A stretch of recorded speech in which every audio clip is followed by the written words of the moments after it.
umutwe w'amagambo uvuga ngo kugosorwa kw'abatuye isi bose, kugosorwa kw'abatuye isi bose. Reka dusenge. Nanone Mana yacu, tugarutse imbere y'ubwiza bwawe tugushima kuko wabanye natwe, izina ryawe rihimbazwe. Ijambo ryawe tugiye kuryiga muri uyu mwanya, ndiyinze cyane ngo imbaraga ya Mwuka Wera impagarikire kandi hagarikire iteraniro ryose, maze ubwo tugiye kumva ukuntu isi yose izasarurwa, izagosorwa, buri muntu wese amenye umwanya akwiye guhagararamo. Uhagararire ijambo ryawe kuva turitangiye kugeza turishoje, tubyambaje mu izina rya Yesu, amen. Kugosorwa kw'abatuye isi bose. Reka mbabwire inshuti bavandimwe, buri muntu wese akwiye kumva aya magambo kandi akayumva mu buryo bukwiriye, kubera yuko byanze bikunze iyo umuntu atafashe mu mutwe w'icyigisho, hari igihe Satani amuriganya agatahana ubusa.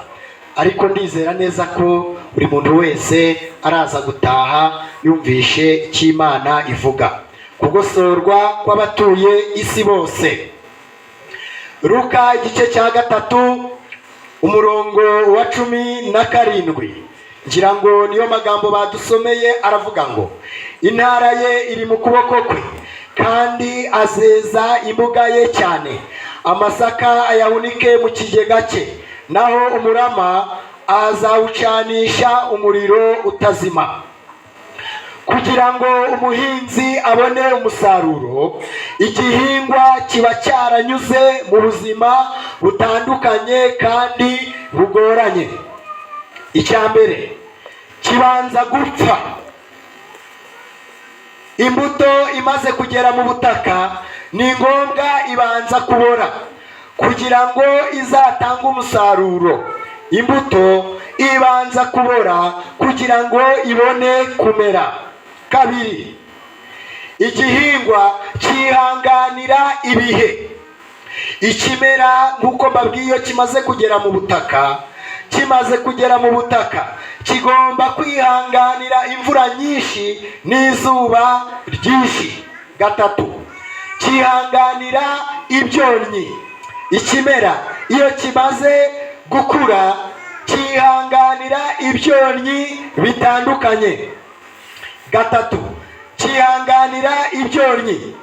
Icya mbere, mu byonnyi harimo imiyaga, kubera yuko biba aribwo bikiri kumera, bitarabasha gukomera, imiyaga irahuha, inyoni zibasha kuza kubyona, udukoko, udusimba tubasha kuza tukajya kuri bya bimera tukabibuza gukura neza.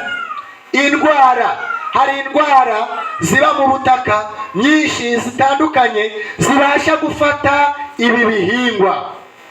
Icya kane, cyihanganira isarurwa. Reka mbabwire, burya gusarura ntago biba byoroshye. Mu gihe cyo gusarurwa, igihingwa cyihanganira imibabaro ikomeye cyane. Hari ibyo basarura babitemye kugira ngo bitange umusaruro, bigere mu rugo aho bigomba kugera. Bikaba ngombwa yuko umuhinzi ajyana umuhoro we mu murima akabitema. Kandi hari ibyo basarura babihambiriye, bamara kubitema barabihambira bakabikanyaga cyane kugira ngo babigeze aho bifuza kubigeza. Kandi hari ibyo basarura biranduwe, bakarandagura kugira ngo babashe kubitwara.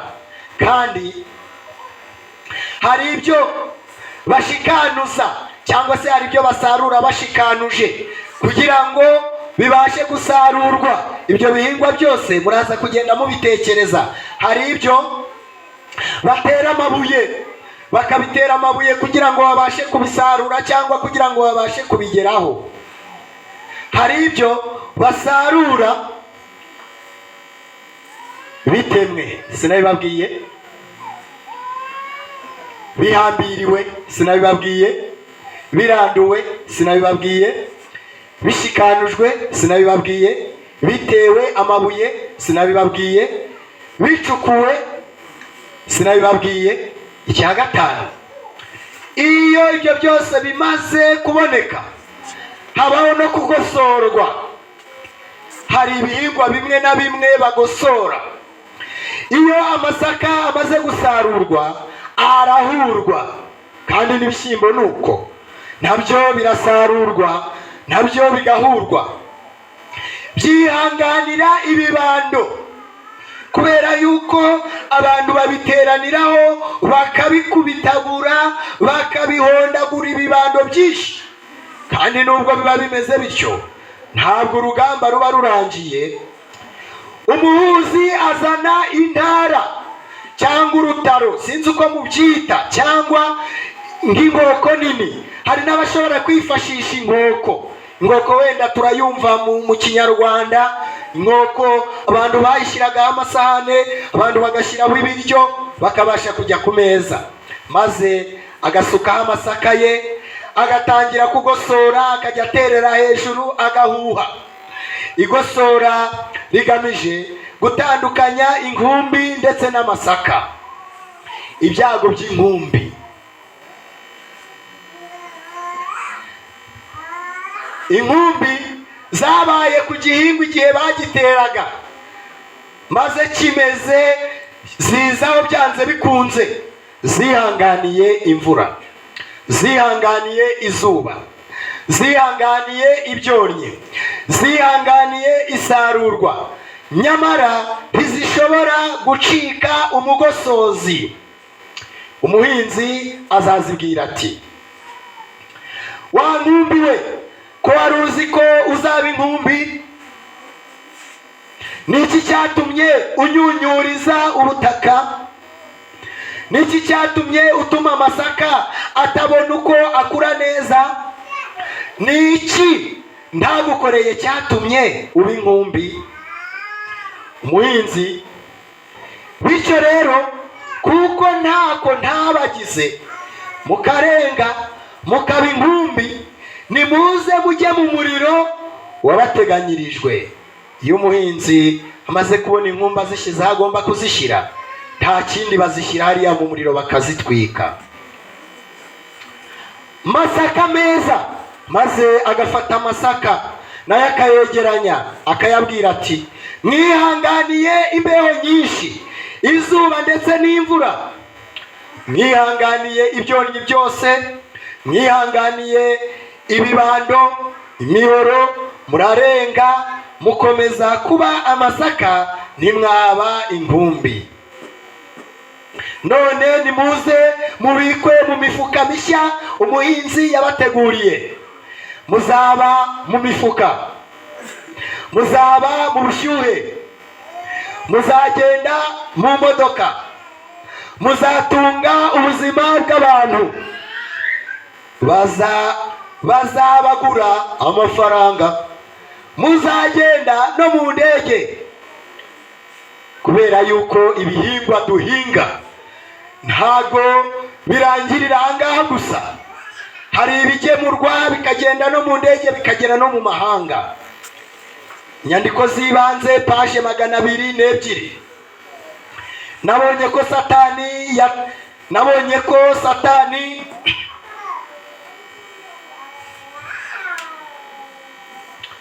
inyandiko z'ibanze paje 202. Nabonye ko Satani yategetse abamarayika gutega imitego yabo, cyane cyane abari bategereje kugaruka kwa Kristo kandi bagakurikiza amategeko yose y'Imana. Satani yabwiye abamarayika be ko amatorero asinziriye. Satani yajyaga gukaza umurego, akongera n'ibitangaza by'ibinyoma bye, bityo bigatuma abasha kubaherana. Yaravuze ati, ariko agatsiko kabubahiriza isabato twanga, kuko bakora ubudatuza baturwanya, ndetse bakadutwara abayoboke bacu kugira ngo bakurikiza amategeko y'Imana kandi tuyanga, nimugende mutere abatunze amasambu n'amafaranga gusindishwa no guhangayika. Nimushobora kubatera gushyira urukundo rwabo kuri ibyo bintu, tuzaba tubifitiye. Bazashobora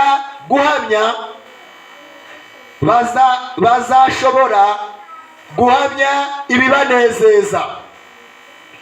Nimutume gusa bita cyane ku mafaranga kuruta kukwita ku kogera kw'ingoma ya Kristo cyangwa kwamamara k'ukuri twanga. Mushyire imbere yabo iby'isi mu buryo bubareshya cyane, kugira ngo babikunde kandi babiramye nk'ibigirwamana. Tugomba gukomereza mu ruhande rwacu ubutunzi bwose dushobora kwitegekera. Uko abayoboke ba Kristo bazegurira ubutunzi buruseho mu murimo we, niko bazarushaho gusenya ubwami bwacu badutwara abayoboke bacu. Uyu ni Satani n'ingabo ze bari bariho bafitanye ikiganiro. Uko bategura amateraniro ahantu hanyuranye, niko badushyira mu kaga. Niyo mpamvu mukwiriye kuba maso niba bishoboka. Muteze umuvurungano n'urujijo, musenye urukundo bakundana hagati muri bo, mutume kwifuza no gukunda ubutunzi bw'isi biba ari byo biyobora imico yabo. Igihe cyose bazaba bayoborwa n'iyi mico, agakiza n'ubuntu bizagwabira. Mubagoteshe ibireshya amaso by'ubwoko bwose, nta kabuza bazaba abacu. Ntibazaba abacu gusa, ahubwo na bwa buryo twanga urunuka bari kuzakoresha bakayobora abandi mu ijuru buzaburiramo. Nihagira abagerageza gutanga, muzabateze ubugugu kugira ngo batange baguna. Bitinde bitebuke, uko wakwihangana kose, umugosozi azagaragaza abo turi bo. Luka igice cya 22 umurongo wa 31.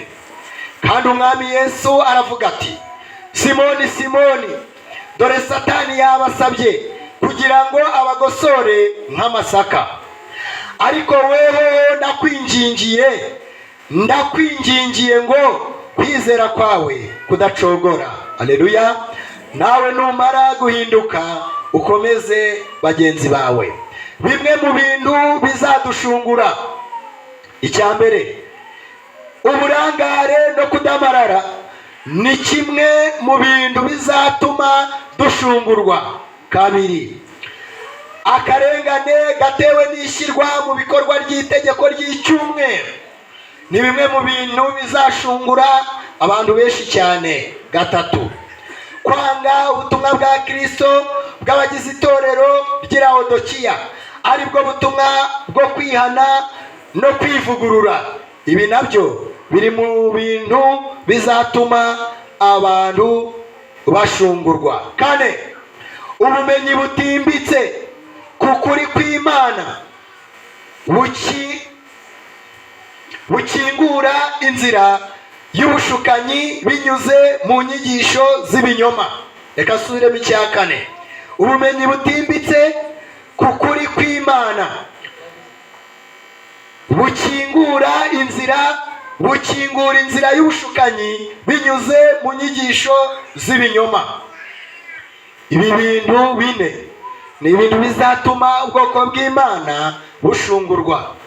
Ntambara ikomeye, paje 422, haravuga ngo ubwo igihe cy'ishungura kizaba kigeze, abagize ijambo ry'Imana umuyobozi w'ubugingo bwabo bazagaragara.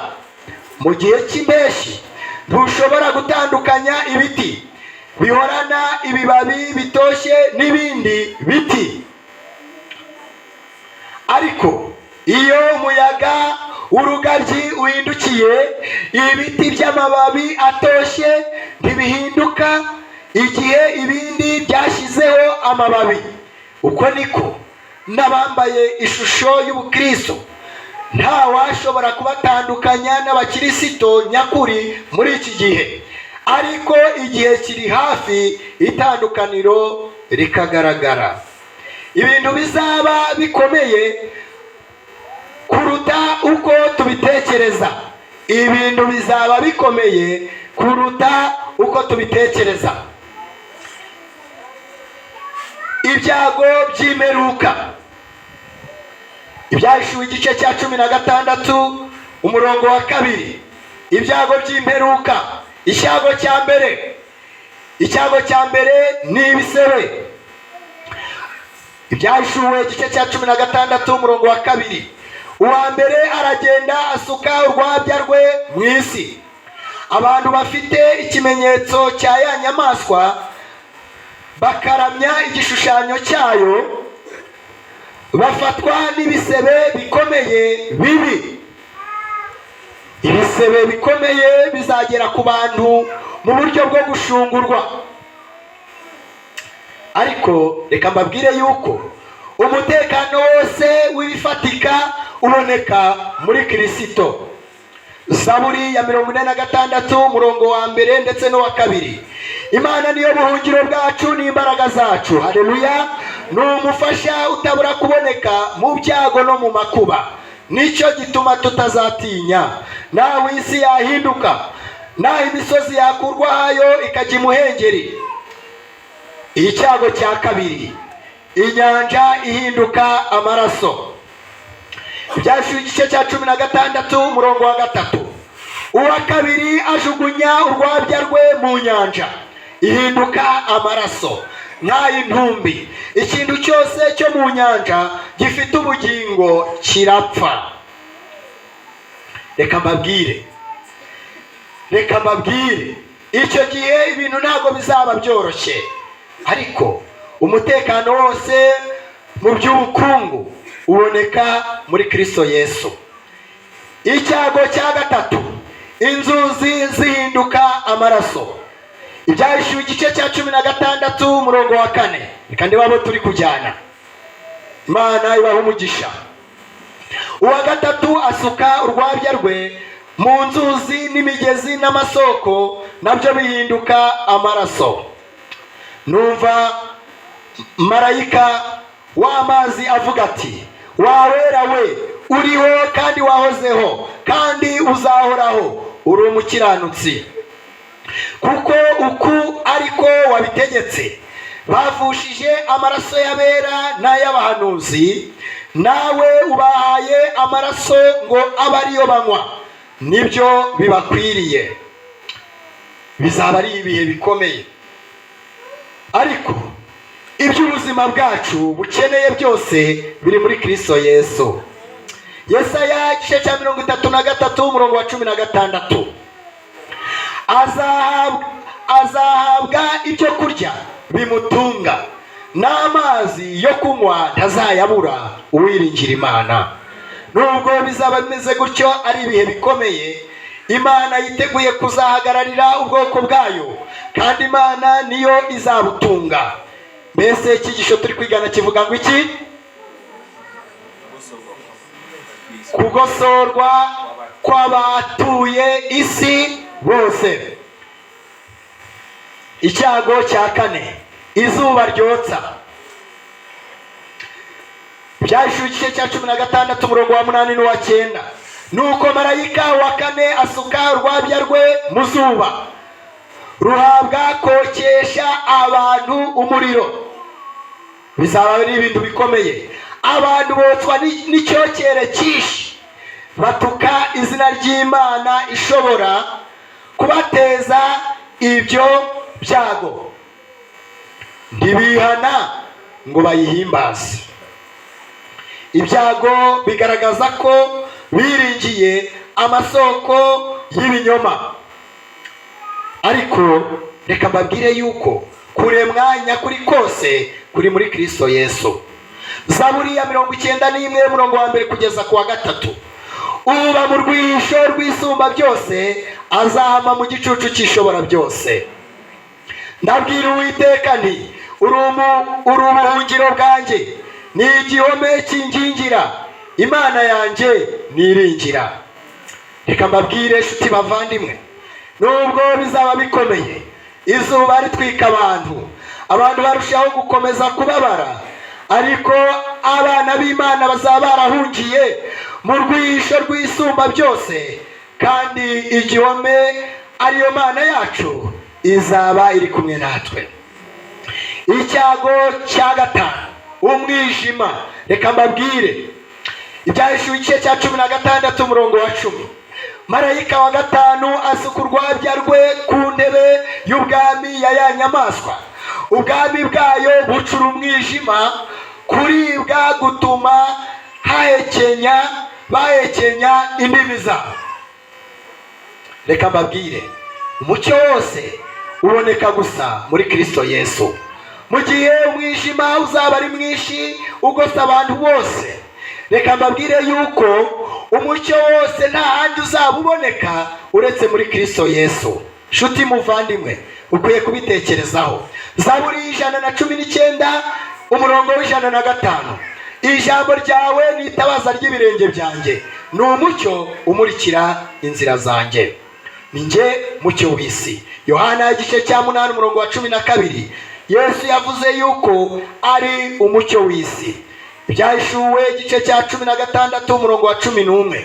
Kandi kuribwa kwabo n'ibisebe byabo bituma batuka Imana nyirijuru, ntibihana imirimo yabo. Reka mbabwire, nubwo bizaba bimeze gutyo, ntago abantu bizabatera kwihana abanze kwihana n'ubundi. Ni akaga gakomeye cyane gutandukira inyigisho iyo ari yo yose uzi yo mu ijambo ry'Imana. Nubigenza utyo, buhoro buhoro uzisanga mu mwijima w'icuraburindi. Icyago cya gatandatu, Herimagidoni. Reka mbabwire iri jambo Herimagidoni. Ijambo Herimagidoni rikomoka ku magambo y'Igiheburayo. Ijambo rya mbere ni Hari, ijambo rya kabiri ni Megido, bisobanura umusozi wo kuvushirizaho amaraso. Ibyahishuwe igice cya 16 umurongo wa 15. Dore nzaza nk'umujura, hahirwa uba maso akarinda imyenda ye, kugira ngo atagenda yambaye ubusa, bakareba isoni z'ubwambure bwe. Reka mbabwire, abantu ibi bintu bakwiye kubitekerezaho. Icyago cya karindwi, urubura. Icyago cya karindwi kizaba gikomeye kiremereye, ngo amabuye manini azamanuka. Reka mbabwire yuko mu Byahishuwe igice cya 16 umurongo wa 17 n'uwa 18 hatubwira ngo marayika wa karindwi asuka urwabya rwe mu kirere, ijwi rirenga rivugira mu rusengero kuri ya ntebe riti birarangiye. Habaho imirabyo n'amajwi yo guhinda kw'inkuba, habaho n'igishyitsi cyinshi. Igishyitsi gikomeye gityo ntikigeze kubaho uhereye aho abantu babereye mu isi. Ibirwa byose birahunga kandi imisozi ntiyaboneka. Urubura rukomeye rumanukira abantu ruvuye mu ijuru. Ibuye rimwe ryarwo riremera nk'itaranto. Urugero rw'uburemere rujya guhana n'ibiro 25. Reka mbabwire, bizaba ari ibintu bikomeye. Ibaze igihe amabuye nk'ayo ngayo y'ibiro 25 azaba amanuka yikubita ku bantu. Ariko nubwo bizaba bimeze bityo, ntabwo abantu bazabasha kwihana. Ishungura rikomeye rigomba kugera ku bantu bose. Luka igice cya 23 umurongo wa 29. Kuko iminsi izaza bazavuga bati hahirwa ingumba n'inda zitabyaye n'amabere atongeje, kubera ibizaba biri kuba. Nibwo bazatangira kubwira imisozi bati nimutugwire, babwire n'udusozi bati nimudutwikire. Batangira gusubiranamo. Inyandiko z'ibanze paje 212. Ubwo abanyabyaha bababazwaga n'ibyago by'imperuka, benshi bararakaye cyane. Byari bibabaje cyane, biteye ubwoba. Ababyeyi bitakana abana babo babarakariye cyane, abana nabo bikaba bityo ku babyeyi babo. Abahungu bitakana bashiki babo ndetse n'abakobwa n'abasaza babo bibuko. Urusaku rw'imiborogo rwumvikanaga ahantu hose, abantu babwirana bati, ni wowe wambujije kwakira ukuri, kuba kungishije iki gihe giteye ubwoba gutya. Abantu bahindukiranye abashumba, ababwiriza, abapasitoro babo babarakariye cyane kandi babitakana bavuga bati, ntabwo mwatuburiye, mwatubwiye ko abatuye isi bose bazahinduka, kandi mwateraga hejuru muvuga muti ni amahoro, kugira ngo mutumare ubwoba bwose twagiraga. Ntacyo mwigeze mutubwira cyerekeye iyi saha, kandi n'abatuburiye ibyayo mwavuze ko ari abaka n'abantu babi bashobora kuturimbura. Nabonye ko abagabura batigeze barokoka umujinya w'Imana. Ububabare bwabo bwari bukubye inshuro 10 ubwabo bayoboraga. Nshuti muvandimwe, Yeremiya igice cya 8 umurongo wa 20. Isarura rirarangiye, iki kirashize kandi tudakijijwe. Reka nkubwire muvandimwe, Imana yabanye natwe mu mwaka wa 2025. Yaduhaye amahirwe menshi agiye atandukanye. Imana iratwihanganira. Imiburo myinshi yatugezeho. Ababwiriza benshi batandukanye batugezeho. Amakorali yararirimbye mu buryo butandukanye. Imigisha Imana yagiye iduha yose twarayibonye. Burya wari umuburo. Byari bikwiye gukomanga umutima wanjye kandi bigakomanga uwawe, maze ugatekereza bigishoboka ibyago 7, ishungura rikomeye ritarageraho cyangwa rikugereho. Yeremiya igice cya 8 umurongo wa 20 arandika ati, isarura rirarangiye, iki kirashize kandi tudakijijwe. Reka mbabwire yuko uyu mwaka dutangiye ufite ibyawo, ntago mbizi, ariko byanze bikunze hari ibizaba. Mbese ibizaba urabyiteze? Witeze guhangana nabyo uri mu ruhande rw'Imana? Zaburi 91 umurongo wa 4. Azakubundikiza amoya ye, aleluya, kandi uzajya uhungira munsi y'amababa ye. Umurava we ni ingabo n'icyuma kigukingira. Reka mbabwire yuko amababa y'Uwiteka ari ku bwoko bwe. Azababundikira ibiteye ubwoba, ibyago 7, amabuye, kubura amazi, ingorane zose twamaze gusoma ngo Imana izatubundikira. Nshuti muvandimwe, ntabwo wakwishyira mu biganza by'Imana bigishoboka uyu munsi. Reka mbabwire bizaba biteye ubwoba, reka mbabwire bizaba bikomeye, kandi bizaba bikomereye abantu bose, baba bakire baba bakene. Kandi reka mbabwire abantu banze kumva imiburo y'Imana itangwa bigishoboka, iki gihe ntabwo bizaba bishoboka. Murongo wa 10, nuko nta kindi kizakuzaho kandi nta cyago kizegera ihema ryawe. Ntacyo ufite gutinya muvandimwe. Niba umutima wawe uri umwe n'umutima wa Yesu, ntacyo ufite cyo gutinya. Niba intekerezo zawe zihora kuri Kristo Yesu, ntacyo ufite cyo gutinya. Niba wareguriye imibereho yawe yose ukayegurira Yesu Kristo, Yesu Kristo arampamagara, Yesu Kristo araguhamagara, arakubwira ati, mwana wanjye, naragupfiriye ku musaraba kandi sinakureka. n'uyu munsi nkomeje kubana nawe, nakugejejeho ijambo ry'Imana mu buryo butandukanye, ariko ikibazo nibaza ni iki: kuki wanze kwihana? Kuki wanze kwiyegurira Imana? Rero uyu mwanya ijwi ry'Imana rirakwinginga, riraguhamagara, rirakubwira ngo injira bigishoboka, kandi ntacyo ufite cyo gutinya. Niba umutima wawe ari umwe n'umutima wa Yesu, mbese uko utekereza, mbese uko uvuga, mbese uko ugenda, mbese uko ukora, wumva umutima wawe uhamanya n'uwa Kristo? Niba intekerezo zawe zihora kuri Kristo, mbese ibyo dutekereza, mbese ibyo tugambirira byose tubyegereza Yesu, mwegurire imibereho yawe uyu munsi bigishoboka, yiteguye kukwakira. Reka muri uyu mwanya nifurize buri muntu wese uri hano gufata ubugingo bwe n'imibereho ye akabishyira kuri Yesu, nibwo azabasha gutsinda, kandi ibyago bizagwira isi. Uyu nguyu azaba ashinganye, uyu nguyu azaba ari mu bwishingizi bw'Imana, nahawe nahanjye. Reka ndarike buri muntu wese ngo yishyire mu bwishingizi bw'Imana. Iyo niyo misabire mbasabira, nanjye nisabira mu izina rya Yesu. Ngiye gusenga. Nshuti muvandimwe, umaze kubitekerezaho neza,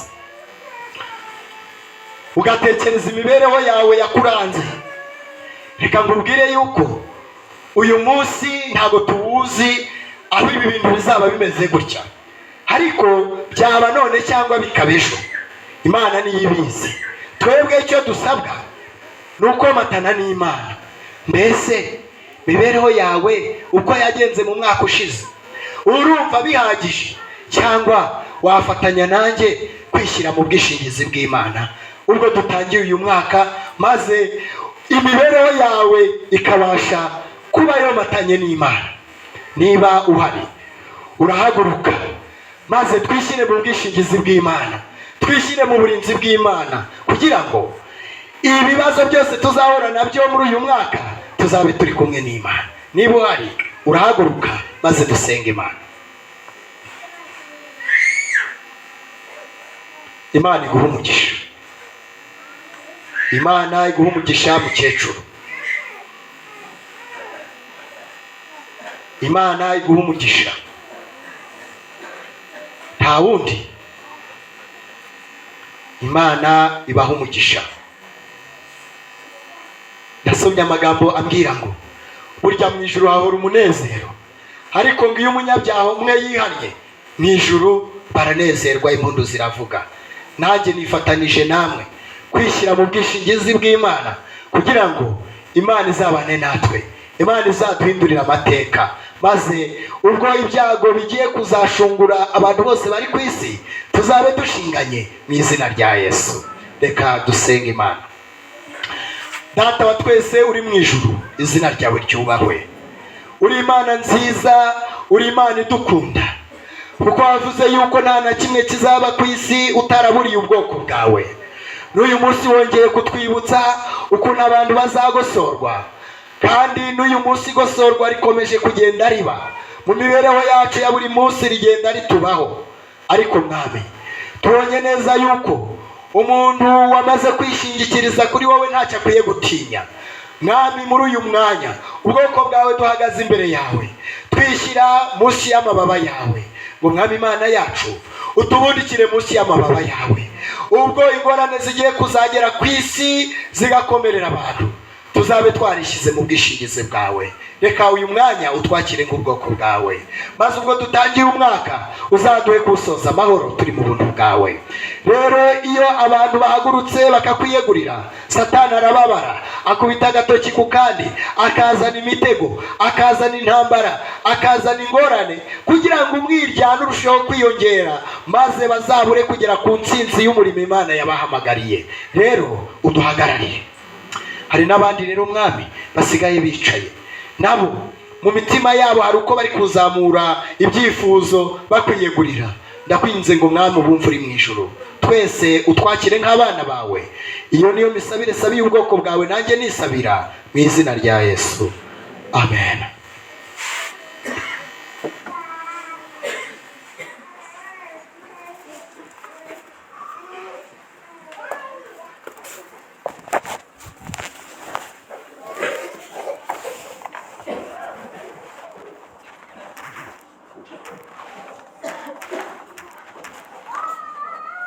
Yesu ashimwe.